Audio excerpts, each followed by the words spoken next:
Grabe, umabot ng 61. Hello mga kabisik, welcome again sa ating YouTube channel, Motorcycle Basic Mechanic, wherein we can learn repairs and tutorials and vlogs. Please subscribe and click the bell for the updates of our latest videos. Thank you so much and God bless everyone. Or baka 70, 80 na yun, volts yung aabot nito, no?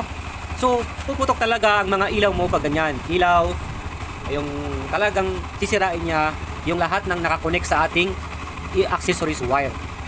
Okay, even yung ating CDI pagkalaon, no? Pag matagal ng ganyan, yan lagi yung supply ng ating CDI, sasabog yan, iinit yan, or sisirain talaga niya yung CDI natin. So, habang hindi pa nasisira yung CDI natin, ayan na, papalitan na natin siya ng battery at regulator. At i-compare natin yon mamaya dito sa ating, yung kaninang nakita natin na charging, okay, ng ating motor. So, yan, off na natin to. Yan, off na natin. At obserbahan natin mamaya, kabit natin yung bagong battery at yung ating rectifier regulator sa taas. Alright? Ito na yung bago nating battery. Wow. Bago. Napakasakit sa pakiramdam. Mga kabisik. Kung nagpalit ka ng bagong battery mo, tapos ilang buwan lang, 2 buwan or 1 buwan, sira na, di ba? Grabe naman yung ganun. Okay, unahin natin yung ating rectifier regulator, yung regulator sa taas dito, sa may tank niya. Alisin muna natin tong tank niya para makita natin yung ating regulator. Ayan. Shortcut na natin. So, ayan mga kabisik. Ito na yung ating rectifier regulator. Ayan. Ito. So, kung makikita natin, okay, ilawan natin sa ating cellphone. Yan. Ito, may dalawang white sa baba. Ito yung kanyang charging coil sa baba. Okay, dalawang white. Full wave. Siyempre yung ating stator. Ito yung red. Okay, nakaseries siya sa ignition switch at saka dito sa ating battery. Okay. Ito yung brown natin na kung saan ito yung accessories wire natin. Ito yung black. Ito yung ating siyempre negative. Alright, yan. So, tatanggalin natin to. Sakit niya. Siyempre. Napakahirap matanggal. Yung sasabi ko na nag-convert na sila ng 4-pin CDI. Yan. Yan. So, ito yung gagamit natin yung TTGR. So, ang gawin natin, itatap na lang natin dito sa wires niya para pag nakabili na may-ari ng kagaya nito na parehas niyang ganitong style, at least okay pa yung ating socket. Okay, ayan. So, magkabit tayo ngayon ng mga wires. Tap-tap lang natin dito. Spring ko mamaya. So, ayan mga kabasic, bago natin palitan yung ating regulator, i-check muna natin yung dalawang white dito sa kanyang socket. Kung ito ba ay okay pa, may reading pa siya. Okay, so tingnan natin sa ating, ilagay natin sa 200 ohms yung ating tester, tapos i-check natin yung dalawa natin. Ayan, so yun, may 1.6, 1.5 ohms yung ating dalawang white natin.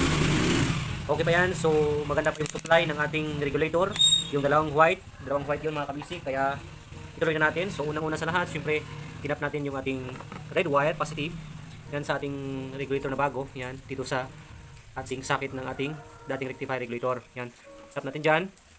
Mix natin itong ECC wire dito yan sa brown, kasi nga brown yung ECC wire ng ating Yamaha. Yan, tuloy natin. So ayan mga kabasic, nalagay na natin yung ating regulator na bago dito sa kanyang, siyempre yung red, sa may red din para mag-charge. Itong yellow naman natin, ilagay natin yan sa white. Itong pink sa white din, kahit magkabaliktaran naman yan, walang problema.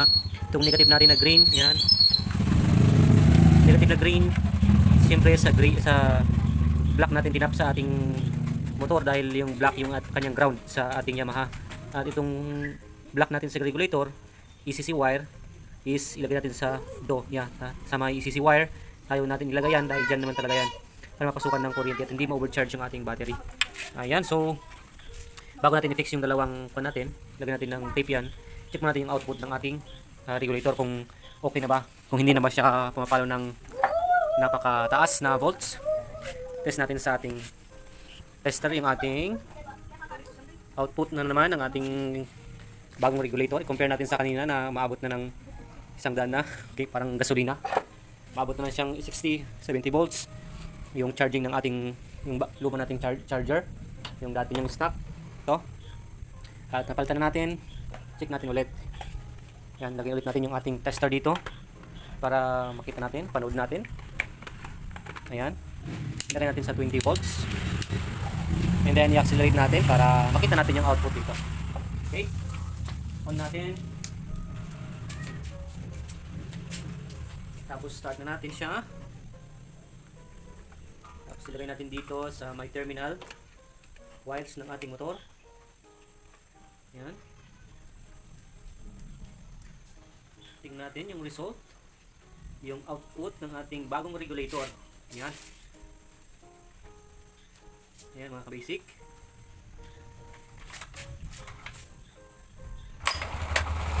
Yan o. 3 point or 4 point lang.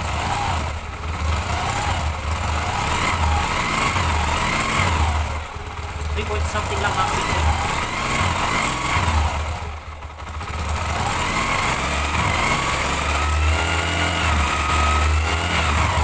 Kontrolado na lang yung kanyang charging. Ilagay natin yung battery. Hindi na siya pumapalo ng mga napakataas na volts mga ka-basic. So ilagay natin yung battery. Yan, bagong-bago na yung dalawa yan. So tignan natin yung kanyang output muli with battery na siya. So dapat mga ka-basic is mga 14 lang yan, 14 point something volts or yeah, ganon. Start natin ulit habang may gas pa sa kanyang carburetor. Yan. So yung battery niya meron siyang 12.9 volts. Bagong-bago nga. Yan, on natin. Yun. Yan, may 13.2. Rate natin 14.8. Yun, napakaganda mga ka-basic.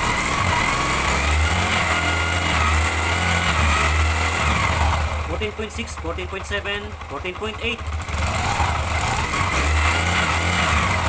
Okay, napakaganda na yung kanyang charging. 0.7, 0.8 na lang, 14.6. Okay.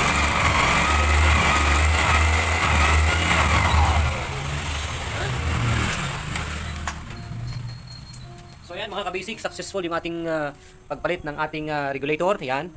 Yun lang mga ka-basic. So, ilagay natin dyan sa mounting niya. And then, itong battery naman natin, nakita natin napakaganda yung charging niya. Hindi na siya maabot ng ilang volts. Okay. Maabot ng 60 volts. Ganun. Okay na. At na-maintain na niya yung kanyang yung trabaho ng ating regulator ay may convert yung ating AC to DC. So, ang output dito sa ating battery, nung chinek natin, is 14.6 lang, 7, 8, hanggang doon lang yung ating charging. So, good na yung ating components, yung combination ng ating regulator at yung ating battery para ma-preserve natin itong CDI natin, ating motor. So, ayun lang mga ka-basic ang simple na pagkabit natin dito sa battery at regulator. Ganun lang dapat i-compare natin sa una nating video kanina. Check natin talagang hindi maganda talaga yun. Sisirain niya lahat ng ating components sa ECC wire natin kung ganun kalakas yung volts na nagpo-flow sa mga wires niya. Okay, so check natin yung push start na niya kasi nagpalit na tayo ng bagong battery, kayang-kaya na yan. You know, smooth na. Diba mga ka-basic? Okay na siya. So ayun lang mga ka-basic. I hope na mayroon tayong natutunan doon mga ka-basic. And thanks for watching mga ka-basic. And don't forget to subscribe in our YouTube channel, Motorcycle Basic Mechanic. And God bless.